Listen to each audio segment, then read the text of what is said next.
Jonathan Hinder, Labour MP for your home seat, elected at the last election. You're 34 years old. Before you were an MP, you actually had a real job. You were a police inspector. How important, and arguably rare, is it for politicians to have real jobs before they come into Parliament? Well, I think it's really important that we have a good mix in Parliament. I think that's the key thing. So I know a lot of people say we've got maybe too many policy wonks, public affairs people, lobbyists or whatever. But I'm not against those people being MPs or politicians at all. But I think it's clear that we have moved more in that direction to the detriment of other, perhaps more working class backgrounds. So things like the police, but also things like construction, more working with your hands jobs. We haven't got many people in Parliament who've got that experience anymore. So I would like to see a shift back towards that. But that's not to insult anyone who's gone down the policy route. We need that expertise as well. Now, you are a leading MP, and our viewers and listeners might not know about this group. It's called Blue Labour. Just tell us what it is and what it's trying to do while you're involved in it. Yeah, so very simply speaking, we are pro-worker. We're economically to the left, so we're very much in favour of public ownership of the key industries, for instance, and absolutely, you know, we reject the kind of capitalist consensus that has grown up over the last few decades, which I think the Labour Party has perhaps not been as kind of confident in challenging in recent decades. But we're also where the public are on the social issues, much closer than perhaps some other parts of the Labour Party. So wanting low-controlled immigration, backing the police to be a force for good, patriotic. It's a combination of things which has perhaps become rare in the Labour Party, but actually it really would describe our greatest Prime Minister, Clement Attlee. You know, he would have been Blue Labour. So it's really not perhaps as different as it would have been a few decades ago, but we've kind of drifted towards this hyper-liberalism as a party, and we need a course correction. So that's what Blue Labour is about. Now, you talked about wanting low and managed immigration. I noticed you didn't use the phrase illegal immigration. So immigration as a whole is too high. It's about both, absolutely. Right. So obviously the boat is the most visible sign that we have not got control of our borders, and we need that control. But I've written a lot about legal migration levels overall. So, you know, the thing that really finished the Conservatives at the last election was they said, after Brexit, we did have control of our borders. We're going to be able to reduce immigration. It went sky high, nearly 1 million net migration in a year. So they basically stuck two fingers up to their new voter coalition and said, actually, we're not going to do what you've actually been asking politicians of all stripes to do for the last 20 years. Immigration, there's always going to be immigration, there's always going to be emigration, but actually we want it to be balanced. We want to think about what do we want immigration to be for our economy, for our country, rather than just having this open borders policy, which, as we've seen, has just failed. How do you do that? Should we let's take both of the issues in turn. Yeah. Let's talk legal immigration first, and then we'll talk about the boats. Yeah. So on legal immigration, people want to come here to work, they apply, and we say welcome, etc. Yeah. Well, to be clear, got nothing against people coming here to work who want a better life for themselves, often working in our public services. That's fantastic. But the reason why we've needed to actually rely on such high immigration is we haven't actually been training our own workforce, investing in those parts of the country where they've perhaps been left behind by globalisation, so that they can take those jobs in construction and so forth, and actually pay them decent wages. You know, there's this kind of irony in the fact that it's often the left that's associated with saying, well, we need these people to come in because British people wouldn't do it. Well, maybe we should pay them properly and give them the terms and conditions so that they do want to do it. So it will take time for us to wean ourselves off this addiction to high legal migration. But we need to do it very, very quickly. And I've talked about the fact that over the course of this Parliament, we could get down to net zero migration. So that's the same number roughly coming in as are going out. So there's always going to be immigration. There still will be under that system. But really, people want it to be controlled, and it's been so high, we really need a course correction. So you would like net immigration is how it's described. You'd like that to be zero.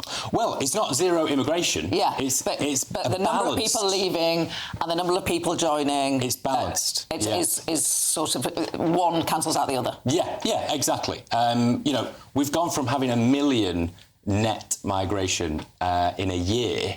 So really, we've had such high levels, we do actually need to have the time to integrate, talking about the cultural factors here, we need the time to integrate people who have arrived here. And you just cannot do that at that pace and scale. Let's talk about the boats then. Yeah. Illegal immigration. Yeah. Some people would say there aren't enough safe routes, so people have to make that journey. But it is an illegal way into our country. And it was in excess of 50,000 coming over by small boats in Labour's first year. Yeah. So I would say this is about control. And it really frustrates me when people say, actually, it's a relatively small number compared to immigration numbers. The fact is, this is not it got democratic consent. People are coming into this country in a way that is not controlled, and that's the key thing people want. They want politicians to be in charge of the country, through Parliament, decide how many people come into the country, which people, and so forth. So we need to stop that. And once we have got control of our borders, we haven't got people coming in those boats, then we can say, OK, how many people, genuine refugees, do we want as a country to accept per year, for instance? And the idea there aren't safe routes, we've welcomed over 200,000 Ukrainians to our country in the last few years. So we can't welcome everybody, but this is a really decent, tolerant, welcoming nation. And I think it's been undermined by this lack of control. So we've got to get a grip of it very, very quickly. And do you think that there's anything more that the government can do on small boats? Well, clearly, we need to move very quickly because the boats have not got better since the general election, and we're 14 months in. And even just from a political perspective, it is hurting us very, very badly. Personally, I'd want to see a much stronger deterrent. The fact is, at the moment, if you make it over to the UK in a boat, there's a decent chance you're going to stay here. Pretty high chance you are going to be staying here one way or another. That needs to change. That is a huge incentive, and we need to actually have a proper deterrent. You talked also about the importance of Labour being a patriotic party. That's something very important to you, something that you prioritise. In recent weeks, months, we've seen a resurgence of the Union Jack, St George's flag popping up in cities, villages, towns across the country. Why do you think that is?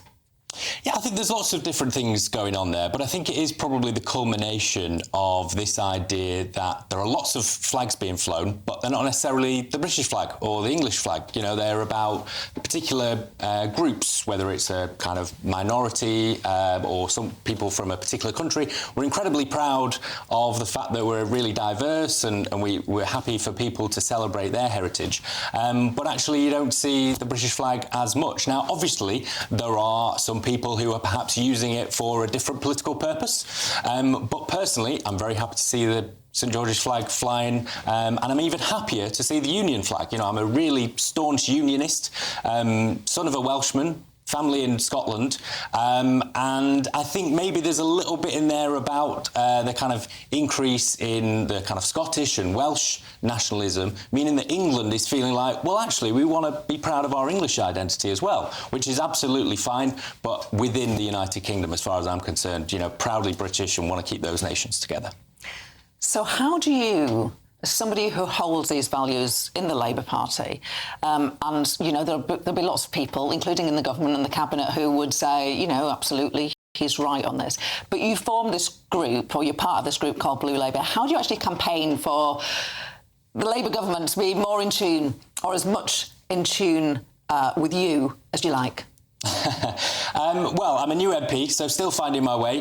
Didn't know a lot of people when I came to Parliament, so it's just by talking to people. You know yourself as a former MP that you have the opportunity to speak to MPs when you're waiting to vote, when you're having lunch in the tea room, whatever it is. And it's about speaking to people, actually maybe debunking some myths about what Blue Labour is.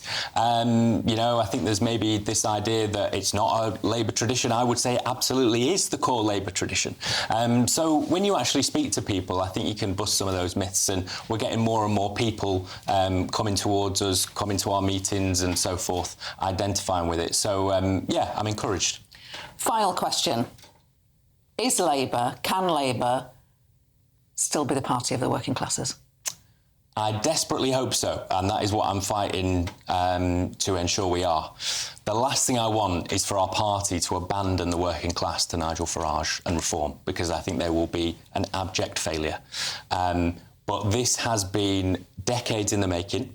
It's not the fault of any one leader. It's not the fault of any one person at all. But our party has drifted a long way from the people we were formed to represent. And it is mostly on those cultural issues. You know, I always say to people, a lot of my constituents who say, oh, I'd never vote Labour, when you speak to them about inequality or wanting an industrial strategy to actually make things into the country again, paying workers properly, they're on board. They're economically left-wing, but we've drifted so far away from them on some of the cultural issues that we've talked about that they say, no, I can't vote Labour. So we've really got to course correct big time, and we haven't got a lot of time to do it, because if you look at the election result this time, we got fewer votes in 2024 than we got in 2019. Yeah. So we have only arrested the decline, and actually now, if we're not careful, the working class will leave us altogether. And that's where, you know, people talking about losing votes to other parties, I mean, that's one thing, but what I don't want us to become is a rump in the metropolitan areas at the next general election. We have to be the party of the whole of Britain, and we have to be the party of the towns, you know, not just the cities. So you can probably tell in my voice that it animates me so much, and I really think we haven't got a lot of time. You know, that decline has been over years, and the 2024 election threw up that result because the right was really so badly split. And we've got one last chance, so let's take it. Jonathan Hinder, newly elected, 14 months in, Labour MP. A pleasure to chat to you. Thanks for having me.